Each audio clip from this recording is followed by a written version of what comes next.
Chilli powder, ಸಖತ್ ಖಾರ ಬಣ್ಣ ಮತ್ತು ರುಚಿ ಆಚಿ ಚಿಲ್ಲಿ ಪೌಡರ್ ಅಂತ ಹೇಳಿ ಆತನೇ ಅಂದುಕೊಂಡು ಈ ಕೊಲೆಗೆ ಮುಂದಾಗಿದ್ದಾನ ಎನ್ನುವ ತನಿಖೆ ಶುರುವಾಗ್ತಾ ಇದೆ.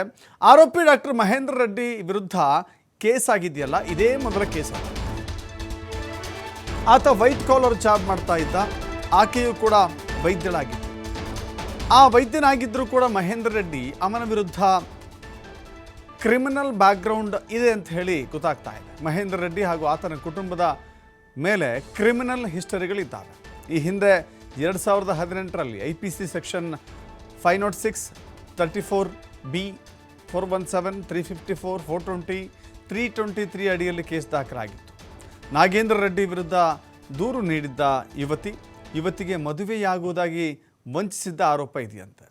ಹೀಗಾಗಿ ಆ ಹಿಸ್ಟ್ರಿಯನ್ನು ಕೆದಕ್ತಾ ಹೋದಂತೆಲ್ಲ ಹೀಗೆ ಹೀರೋ ರೀತಿಯಲ್ಲಿ, ಹೀರೋಯಿನ್ ರೀತಿಯಲ್ಲಿ ಕಾಣಿಸ್ತಾ ಇದ್ದಾರಲ್ಲ, ಅವನು ಹೀರೋ ರೀತಿಯಲ್ಲ, ಹೀರೋ ಮುಖದ ರೀತಿಯಲ್ಲಿರುವಂಥ ಅಥವಾ ಹೀರೋ ವೇಷದಲ್ಲಿರುವಂಥ ಆತನೊಬ್ಬ ಖಳನಾಯಕನಾಗಿದ್ದಾನೆ, ಹೆಂಡತಿಯನ್ನೇ ಕೊಂದಿದ್ದಾನೆ. ಇದೇ ಮೊದಲಲ್ಲ, ಈ ಹಿಂದೆಯೂ ಕೂಡ ಕ್ರಿಮಿನಲ್ ಬ್ಯಾಕ್ಗ್ರೌಂಡ್ ಇದೆ, ಇತಿಹಾಸ ಇದೆ ಅನ್ನೋದು ಗೊತ್ತಾಗ್ತಾ ಇದೆ. ಹಾಗಾದರೆ ಏನದು ಇತಿಹಾಸ ನೋಡ್ತಾ ಹೋಗೋಣ.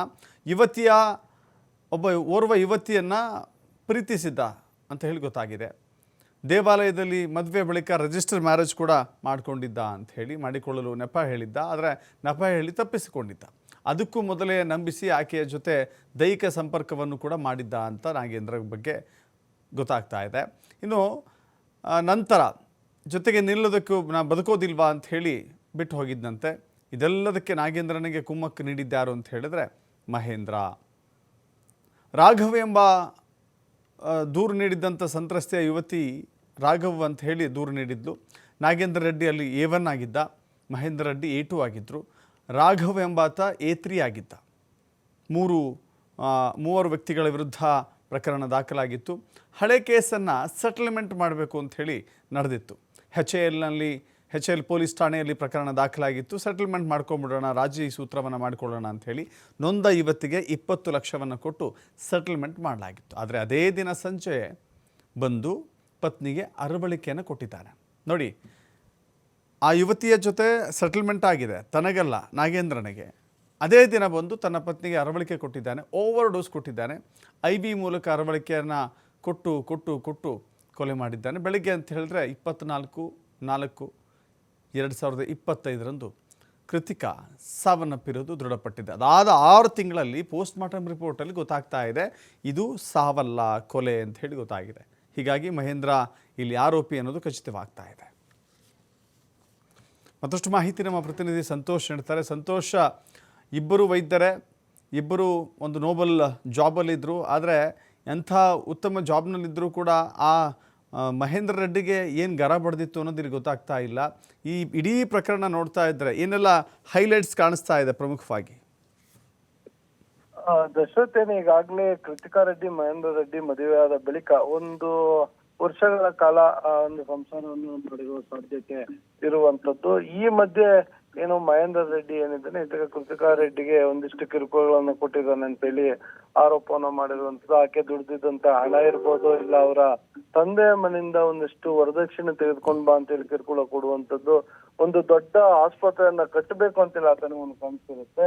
ಸೊ ಅದಕ್ಕೋಸ್ಕರ ತನ್ನ ಹೆಂಡತಿ ಮನೆಯಿಂದ ಹಣವನ್ನ ತರಬೇಕು ಅಂತ ಹೇಳಿ ಆತ ಒತ್ತಾಯವನ್ನ ಮಾಡಿದ್ದಂತ ಆರೋಪಗಳು ಕೂಡ ಇರುವಂತದ್ದು. ಇದರ ಬೆನ್ನಲ್ಲೇ ಅವರ ಪೋಷಕರೇನಿದ್ದಾರೆ ಅವರು ಒಂದು ಪ್ರೈವೇಟ್ ಕ್ಲಿನಿಕ್ ಅನ್ನು ಕೂಡ ಅಳಿಯ ಮತ್ತು ಮಗನಿಗೆ ಮಾಡಿಕೊಟ್ಟಿರ್ತಾರೆ. ಸೊ ಇಷ್ಟಾದ್ರೂ ಕೂಡ ಈಕೆಗೆ ಒಂದಿಷ್ಟು ಅನಾರೋಗ್ಯದ ಸಮಸ್ಯೆಗಳಿತ್ತು ಅನ್ನೋದು ಯಾವಾಗ ಗೊತ್ತಾಗುತ್ತೆ, ಅದನ್ನ ಇಟ್ಕೊಂಡು ನೀವು ನಮ್ಗೆ ಹೇಳದೆ ಬಚ್ಚಿಟ್ಟು ಮದುವೆಯನ್ನ ಮಾಡಿದಾರೆ ಅಂತೇಳಿ ಅದನ್ನೇ ನೆಪವಾಗಿ ಇಟ್ಕೊಟ್ಟು ಸಾಕಷ್ಟು ಹಣವನ್ನು ಕೂಡ ಕಿತ್ತಿರ್ತಾನೆ. ಇದಾದ ಬಳಿಕ ಈತನ ಯಾವ ಕಾರಣಕ್ಕಾಗಿ ಆಕೆಯ ಪತ್ನಿಗೆ ಈ ಅನೆಸ್ಥೇಷಿಯಾವನ್ನ ಹೈ ಡೋಸ್ ಅನ್ನು ನೀಡಿ ಹತ್ಯೆಯನ್ನ ಮಾಡ್ದ ಅಂತ ಹೇಳಿ ಸಾಕಷ್ಟು ಅನುಮಾನಗಳಿರುವಂತದ್ದು. ಇನ್ಸಿಡೆಂಟ್ ಆದಂತ ಸಂದರ್ಭದಲ್ಲಿ ಯಾವುದೇ ರೀತಿಯ ಅನುಮಾನಗಳು ಮನೆಯವರೆಗೂ ಕೂಡ ಇರಲ್ಲ. ಯಾಕಂತ ಹೇಳಿದ್ರೆ ಕೆಲ ದಿನಗಳಿಂದ ಆಕೆ ಹಾಸಿಗೆ ಹಿಡಿದಿರ್ತಾಳೆ. ಹೀಗಾಗಿ ಆಸ್ಪತ್ರೆಗೆ ತೋರಿಸಿದ್ರು ಕೂಡ ಆಕೆ ಬದುಕಲಿಲ್ಲ ಅನ್ನೋ ಕಾರಣಕ್ಕಾಗಿ ಇದೊಂದು ಅನಾರೋಗ್ಯದಿಂದ ಮೃತಪಟ್ಟಿರುವಂತದ್ದು. ಹೀಗಾಗಿ ಪೋಸ್ಟ್ ಮಾರ್ಟಮ್ ಕೂಡ ಬೇಡ ಅಂತ ಹೇಳ್ತಾರೆ. ಆದ್ರೆ ಪೊಲೀಸರು ತಮ್ಮ ಕರ್ತವ್ಯವನ್ನ ಮಾಡ್ಲೇಬೇಕು ಅಂತೇಳಿ ಪೋಸ್ಟ್ ಮಾರ್ಟಮ್ ಮಾಡೋದ್ರಿಂದ ಇಲ್ಲಿ ಆಕೆಯ FSL ವರದಿ ಮತ್ತು ಸೋಕೋ ಟೀಮ್ ಮಾಡಿದಂತ ಕೆಲಸ ಏನಿತ್ತು ಆ ಕೆಲಸದಿಂದ ಇದು ಹೆಚ್ಚುವರಿಯಾಗಿ ಅನಸ್ತೇಷಿಯಾ ನೀಡಿ ಹತ್ಯೆಯನ್ನ ಮಾಡಿರುವಂತದ್ದು ಅಂತ ಬೆಳಕಿಗೆ ಬರುತ್ತೆ. ಆಗ ಇದನ್ನ ವಶಕ್ಕೆ ಪಡೆದು ವಿಚಾರಣೆ ಮಾಡಿದಾಗ ಇಡೀ ಸಂಪೂರ್ಣ ಪ್ರಕರಣ ಬೆಳಕಿಗೆ ಬಂದಿರುವಂತದ್ದು. ಅದಷ್ಟೇ ಅಲ್ಲದೆ ಈತನ ಹಿನ್ನೆಲೆ ನೋಡಿದ್ರೆ 2018ರಲ್ಲಿ ಈತನ ತಮ್ಮನ ಮೇಲೊಂದು ಈ ಮಹಿಳೆಗೆ ವಂಚನೆ ಮಾಡಿರುವಂತಹ ಒಂದು ಪ್ರಕರಣ ದಾಖಲಾಗಿರುತ್ತೆ. ಅದರಲ್ಲಿ ಈತನು ಕೂಡ ಕೋ ಅಕ್ಯೂಸ್ಡ್ ಇರ್ತಾನೆ, ಏನು ಮಹೇಂದ್ರ ರೆಡ್ಡಿ ಇದ್ದಾನೆ. ಸೊ ಹೀಗಾಗಿ ಇವರ ಹಿನ್ನೆಲೆ ನೋಡ್ತಿದ್ರೆ ಇದೇ ರೀತಿಯಾಗಿ ಮಹಿಳೆಯರಿಗೆ ವಂಚನೆ ಮಾಡುವಂತದ್ದು, ಅವರ ಹತ್ರದಿಂದ ಹಣ ಕಿತ್ಕೊಳ್ಳುವಂತ ಪ್ರವೃತ್ತಿ ಉಳ್ಳವರ ಅನ್ನೋ ಅನುಮಾನಗಳಿರುವಂತದ್ದು. ಅದರ ಜೊತೆಗೆ ವಿಶೇಷ ಅಂದ್ರೆ ಕೃತಿಕಾ ರೆಡ್ಡಿ ಹತ್ಯೆ ಮಾಡುವ ಹಿಂದಿನ ದಿನ 2018ರಲ್ಲಿ HL ಪೊಲೀಸ್ ಠಾಣೆಯಲ್ಲಿ ದಾಖಲಾಗಿದ್ದ ಪ್ರಕರಣ ಅಂತ ಆ ಪ್ರಕರಣವನ್ನ ಇತ್ಯರ್ಥವನ್ನ ಮಾಡ್ಕೊಂಡಿರ್ತಾರೆ. ಸುಮಾರು 20 ಲಕ್ಷದಷ್ಟು ಹಣವನ್ನು ನೀಡಿ ಆಕೆ ಜೊತೆಗೆ ಪ್ರಕರಣದ ರಾಜಿಯನ್ನ ಮಾಡ್ಕೊಂಡಿರ್ತಾರೆ.